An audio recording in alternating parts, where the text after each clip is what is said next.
Welcome to our channel. इस video में हम कक्षा 8वीं विषय विज्ञान के अध्याय 9 प्रकाश का अपवर्तन के प्रश्नों के उत्तर करेंगे। इस वीडियो को सुनने मात्र से ही आपको सारे प्रश्नों के उत्तर याद हो जाएंगे। तो अगर आपने हमारे चैनल को अभी तक सब्सक्राइब नहीं किया है तो जल्दी से सब्सक्राइब कर लीजिए और इस वीडियो को लाइक कर अपने फ्रेंड्स को जरूर शेयर करें।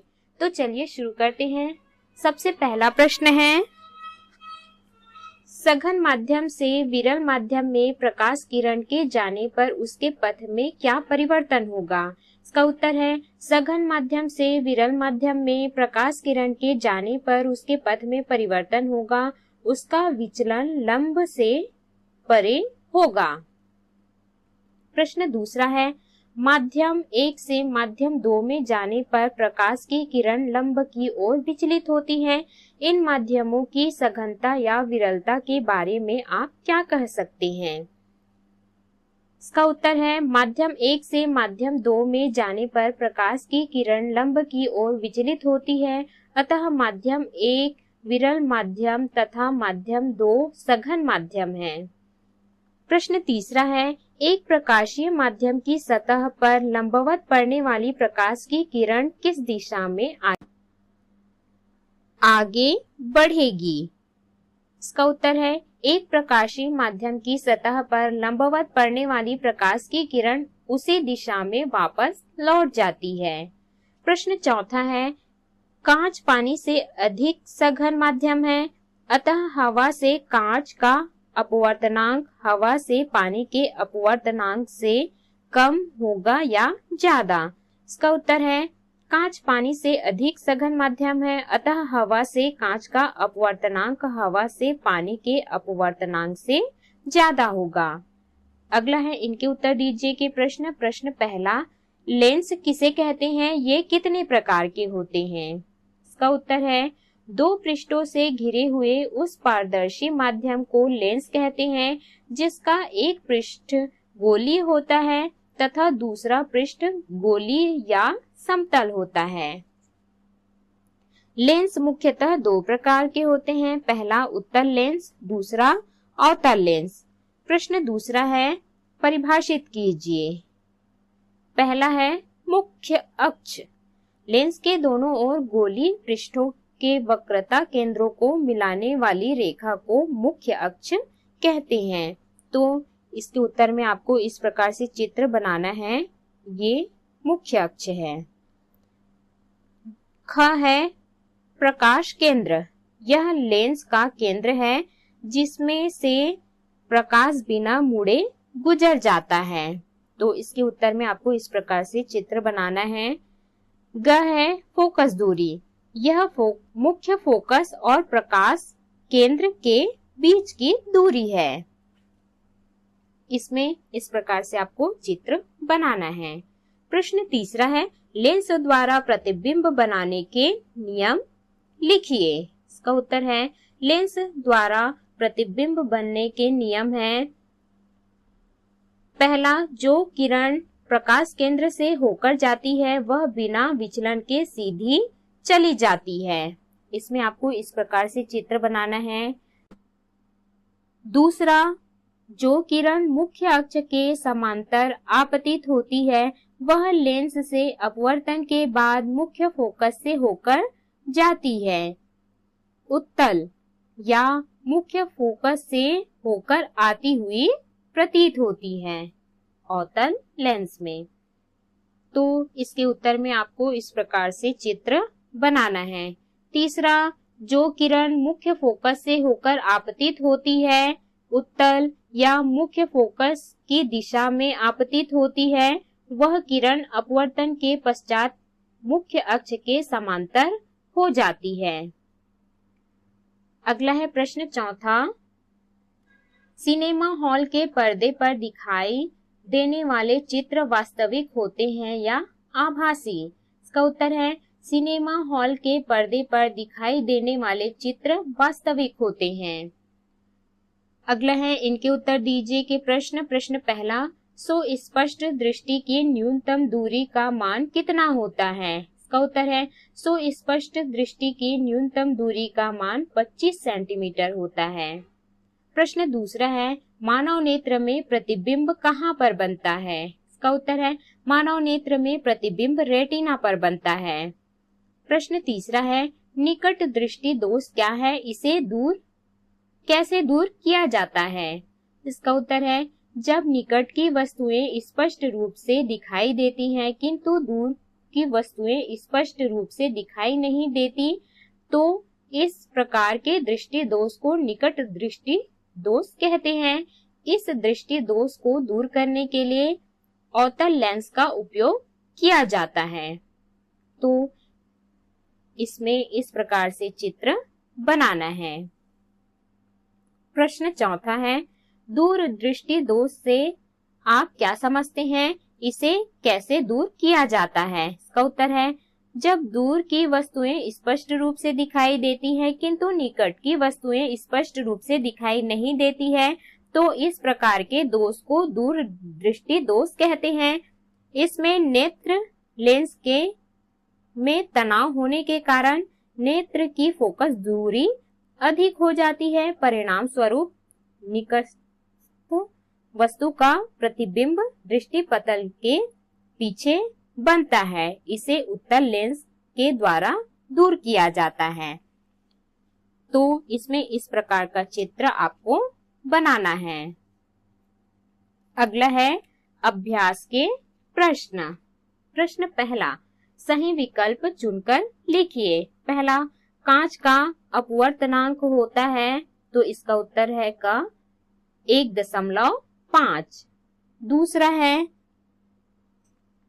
लेंस का वह बिंदु जिससे होकर जाने वाली पर प्रकाश की किरण बिना विचलन के गुजर जाती है कहलाता है, तो इसका उत्तर है ख, प्रकाश केंद्र।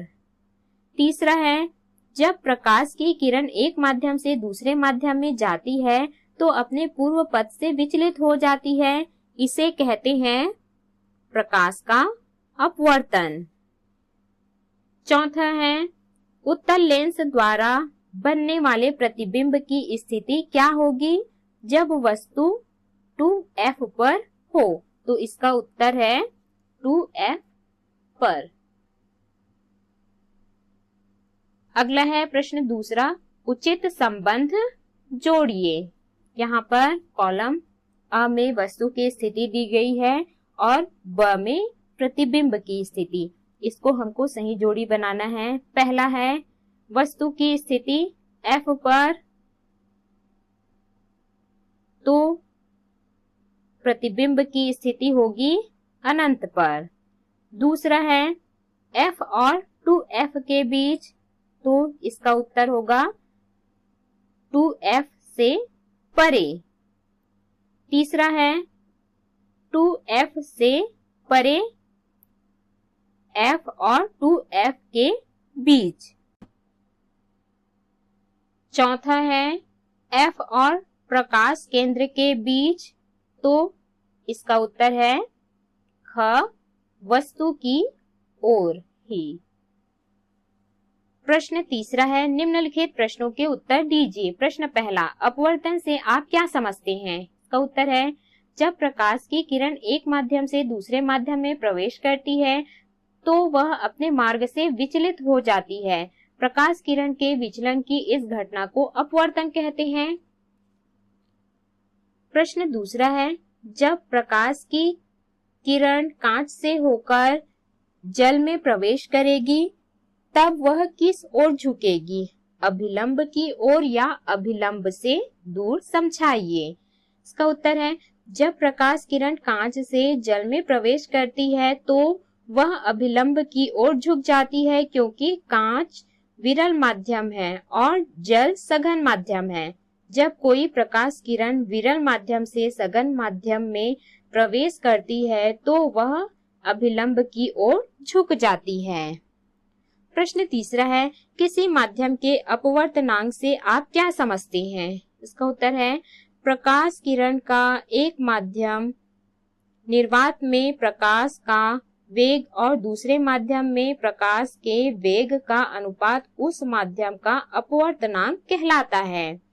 सूत्र के रूप में माध्यम के अपवर्तनांक बराबर निर्वात हवा में प्रकाश का वेग बटा माध्यम में प्रकाश का वेग। प्रश्न चौथा है, किरण चित्र बनाइए। जब वस्तु प्रकाश केंद्र व मुख्य फोकस के बीच स्थित हो तो आपको इसके उत्तर में इस प्रकार से चित्र बनाना है। पांचवा है, दूरदृष्टि दोष क्या है, इसका निवारण कैसे किया जाता है, सचित्र वर्णन कीजिए। इसका उत्तर है, इस दोष में दूरी पर रखी वस्तुएं ठीक से दिखाई देती हैं, परंतु पास की वस्तुओं का प्रतिबिंब रेटिना के पीछे के भाग में बनता है, अतः वस्तुएं स्पष्ट दिखाई नहीं देती। इस दोष को दूर करने के लिए उत्तल लेंस का उपयोग किया जाता है, जिससे प्रतिबिंब रेटिना पर बन सके। तो इसके उत्तर में आपको इस प्रकार से चित्र बनाना है।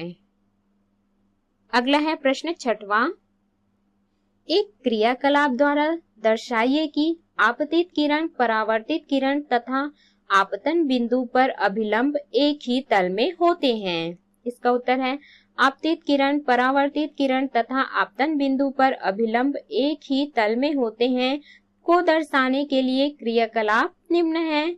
आवश्यक सामग्री, एक पुट्ठा, कांच का गिलास, पानी, पेन, एक चम्मच दूध। विधि, कांच के गिलास को पानी से आधा भरें व उसमें एक चम्मच दूध मिला दें, पानी दूधिया हो जाएगा। पुट्ठे में पेन से एक छेद कर ले।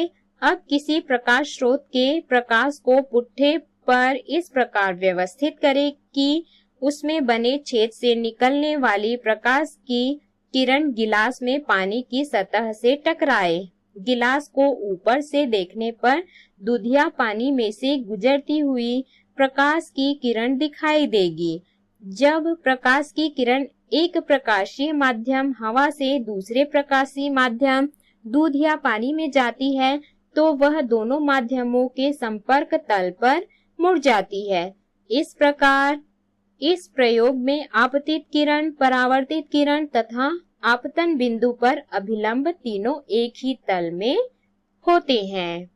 तो इसके उत्तर में आपको इस प्रकार से चित्र बनाना है। तो इस प्रकार से हमने इस अध्याय के सभी प्रश्नों के उत्तर किए। इस वीडियो को सुनने मात्र से ही आपको सारे प्रश्नों के उत्तर याद हो जाएंगे। तो अगर आपने हमारे चैनल को अभी तक सब्सक्राइब नहीं किया है तो जल्दी से सब्सक्राइब कर लीजिए और इस वीडियो को लाइक कर अपने फ्रेंड्स को जरूर शेयर करें।